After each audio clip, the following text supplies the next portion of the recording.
What's good, everybody? It's your boy Big Nate. Welcome to Big Nate's Book Reviews, home of the best book reviews. And today we're doing something a little different. We're getting scientific with it. So I'll get into all of that in a second. But first, obviously, we got to spark this doobie. So I got my doobie right here. It's ready to be sparked. And today we smoking this one for I don't know. Wow, I really can't do this. Well, let me know in the comments who we're smoking this for. Creators of Python, I guess, which is like an open source software. Well, okay, all right. Let's before we get into all that, let me spark this, and then we're gonna get right into it. So, assuming I can edit this right, I should be in a little corner type thing, and you should be looking at my screen, which is a bunch of code that I wrote. Because basically, okay, this is the etiology of what was. I actually don't even know at all what that word means. This is the origin of what this came from. So a couple videos ago, I said some little offhand comment. I'm like, I bet people like longer books. I bet they like longer books more because they put more effort and time into it. And I'm like, you know what? Nice. I'm like, you know what? This is an empirical question. I found out you can like download your Goodreads like file, like your whole account, and get all like basically get like a data set of all your reading info. So so I did that, and today we are going to scientifically test whether longer books are better, and we can get into all of this. But yeah, so we are going to do that through this little Python script I wrote. So we smoking this to everybody who has contributed to the open source packet or software, whatever, Python.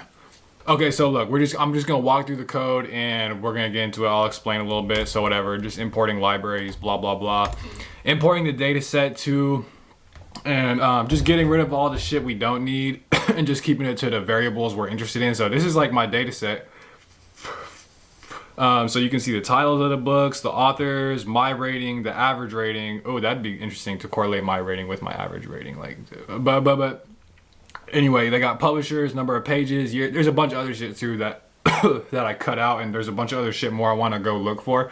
But anyway, yeah, this is basically all the books I've read. There's missing some from like anything up to like high school is probably not included in some of my early but most of my books. So look, yeah, it's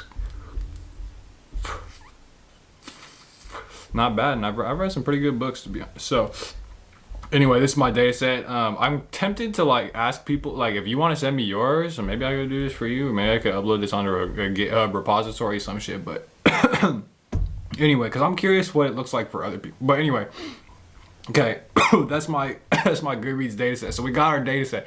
Now we can ask the question of are books that are longer associated with a better rating, my rating as well as the rating of the larger population. So all right, let's get into it. Oh, so this was I said I read the Count of Monte Cristo, which I did, but it was actually the abridged version. So I'm just we're scrubbing that, pulling the arrays that we're going to use, basically just getting the information for the variables. This is just like boring shit, get rid of. So okay, for some of these, for whatever reason, there's no available data.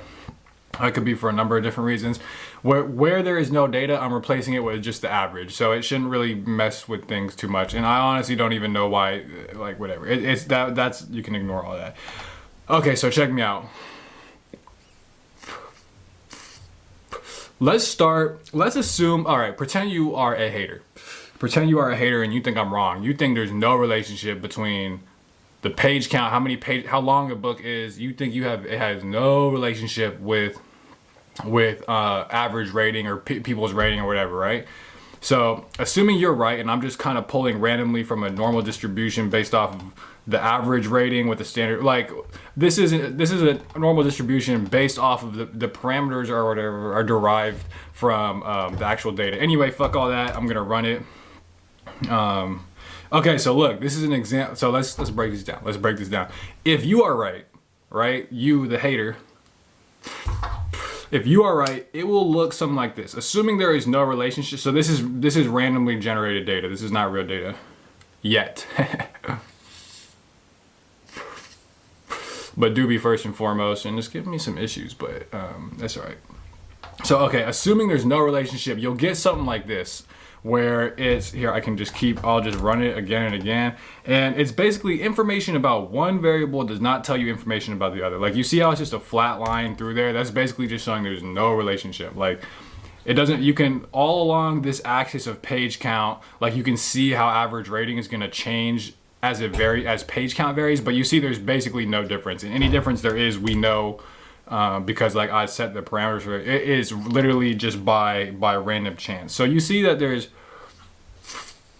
the correlation value is basically the slope of this line, more or less. It's not quite, but more or less it's like the slope of the, let's just, it's not quite that simple, but just assume this is like the steepness of the linear relationship between. So you see, so a correlation of 0 is there's no relation. So as you can see, it's like I'm doing this over and over, and each time it's random. It's not quite 0, but it's basically 0. And what we have here too is the p-value. The p-value is basically, what is the chance you would get these data assuming there is no relationship between, so assuming that Hader is correct, what's the probability you'd get these data? So basically like there's 89.2% chance that if there is no relationship you get, so that's like a pretty high, like it makes sense that you got this basically, like, and we'll run it again.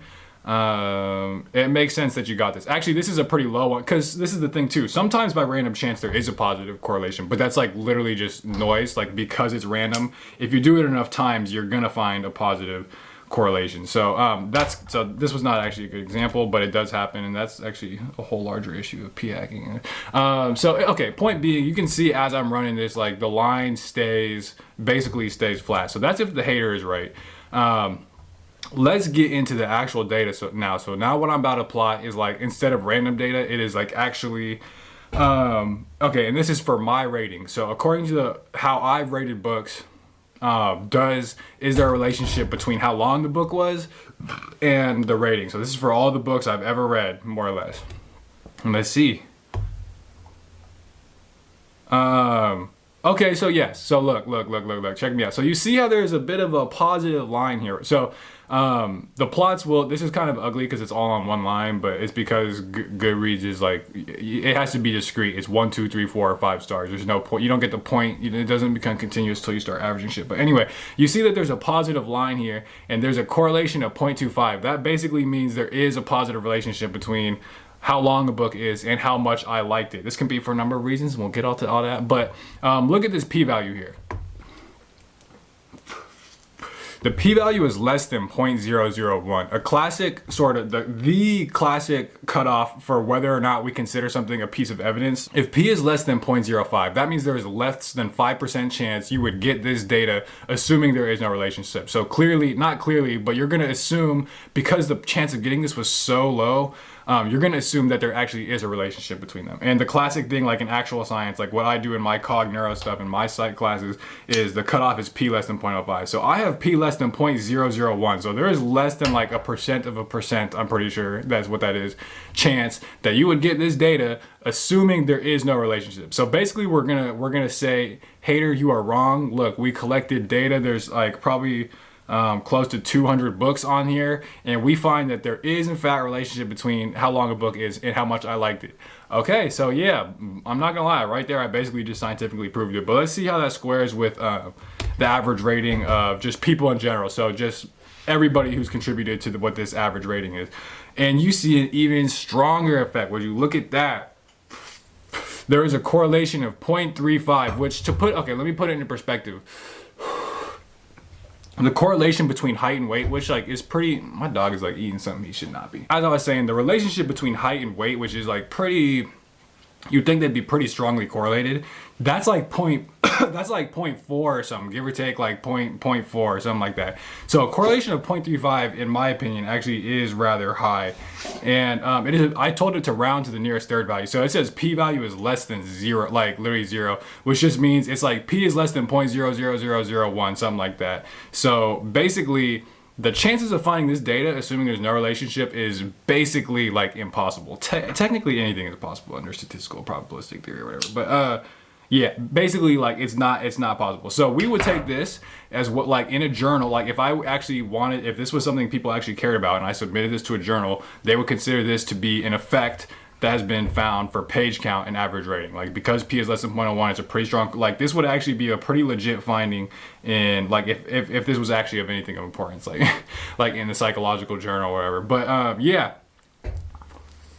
So now let's talk discussion, let's talk interpretation. So what, like, okay, so look, there's a relationship between how long a book is and how much people like it. The longer a book is, the more people like it. But that could be for a number of different reasons, right? Okay, so for one, okay, yeah, basically think about it. When you read a long book, personally, this is kind of how I act. Is if I'm gonna if I'm gonna read a long book like 1,000 pages, 800 pages, even like 600 plus pages, I want to be pretty fucking sure it's a good book. Like I don't want to just go into that blind, where I might be more or less likely to go into it blind for a good, like, so the chance of it being good is already higher. The point being there is that you could have, like, the reason long books are better might be because when you read long books, you want, like, you do the research to make sure it's gonna be a good book. So that's one interpretation. The other interpretation is that long books are just better, which I kind of almost believe this one most. It's just like, because you have, like, you can't do in a 300 page book as much as you can do in a like 600, 800 page epic. Like it, like in a way, shorter books just are limited, and like a long novel gives you time to go into depth about characters and themes and ideas and philosophy. And we like, if you have like a 600 page book, that's low-key almost like 2 books in one. So anyway, that the longer books could give you more space to just explore, like, whatever is good about literature. It might just give them more space to do that, and but deeper. And maybe that's just why we like longer books. Maybe longer books really just are better because of that. Another reason, not last but not least, is what I'm calling the Big Nate investment effect, which is what I said on the Goodreads things, where it's like, because you like longer, but like, because it takes so much more effort and energy to consume a long book, you're less likely, you're just gonna say it was better than it really was, because you have that bias of like, you put all this work in, like, did you put all that work in for like a whack ass book? You're just like, it could just be a little bias that you're like, yeah, like you just systematically think about it higher than it actually was. So that's one possibility. So I don't know. Let me know what you guys think. This already kind of went too long. This was just like kind of a stupid thing, but let me know your how do you interpret these findings? Because it's clearly there. I'm not gonna lie. There's clearly an effect of like how long a book is on ratings. So this is also like, these are my books, and I like it's, so this is completely subject on the way I've chosen. Like maybe with a different set of books, this looks completely different. But to be honest, I doubt it. I feel like I got a pretty representative reading sample. So anyway, this thing is here. What do you guys think it is? Longer books are better, but why? Let me know in the comments what you think. Follow me on Instagram at Big Nate's Book Reviews. In fact, while we're talking about Goodreads, follow me on Goodreads. I don't know what it is, but link in the description, etc., etc. And yes, thank you for watching Big Nate's Book Reviews, home of the best book reviews.